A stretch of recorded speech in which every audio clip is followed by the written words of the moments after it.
জিয়াউর রহমানের ৮৯তম জন্মবার্ষিকী উপলক্ষে রাজধানীর আবু সাঈদ আন্তর্জাতিক কনভেনশন হলে শহীদ প্রেসিডেন্ট জিয়াউর রহমান, যার গল্প আমাদের দর্শন শিরোনামে এই আলোচনা সভার আয়োজন করে জিয়াউর রহমান ফাউন্ডেশন। অনুষ্ঠানের শুরুতে জিয়াউর রহমানের কর্মময় জীবন নিয়ে প্রদর্শন করা হয় তথ্যচিত্র। আলোচনায় অংশ নেন মুক্তিযোদ্ধা, লেখক, ডাক্তার, শিক্ষাবিদ, রাজনীতিবিদ সহ বিভিন্ন শ্রেণী পেশার মানুষ।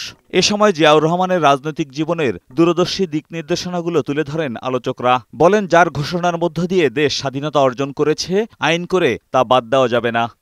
আইন করে আমাদেরকে বাধ্য করা যাবে না যে স্বাধীনতার ঘোষক অন্য কেউ কেউ বলে যে উনি লিখিত একটা বিবৃতি পাঠ করেছেন, অথচ আমরা সবাই জানি যে উনি প্রথম ঘোষণা করেছিলেন স্বাধীনতার ঘোষণায়। তিনি বলেছিলেন নিজেকে provisional head of the government ঘোষণা করেছিলেন।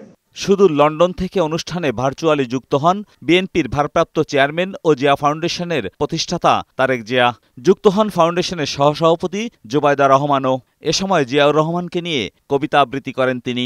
তুমি গণতন্ত্রের প্রতীক, জনতার অধিকারের অতন্ত্র প্রহরী, তুমি অসাধারণ সাহসী মূর্তি।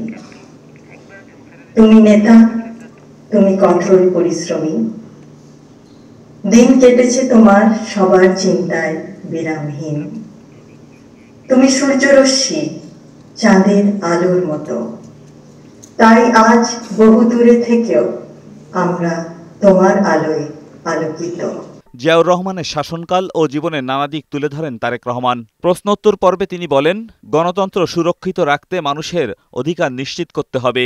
আমরা একজন রাজনীতিবিদ, একজন সৈনিক, একজন স্টেটসম্যান যেভাবেই দেখি না কেন শহীদ রাষ্ট্রপতি জিয়াউর রহমানকে, বলা যায় প্রায় সকল ক্ষেত্রেই উনি সফল হয়েছিলেন। নতুন প্রজন্মের মধ্যে মুক্তিযুদ্ধের সঠিক ইতিহাস তুলে ধরার আহ্বান জানিয়ে তারেক রহমান বলেন, জিয়াউর রহমানের আদর্শ ধারণ করলেই আগামীতে দেশ ও জাতি এগিয়ে যাবে।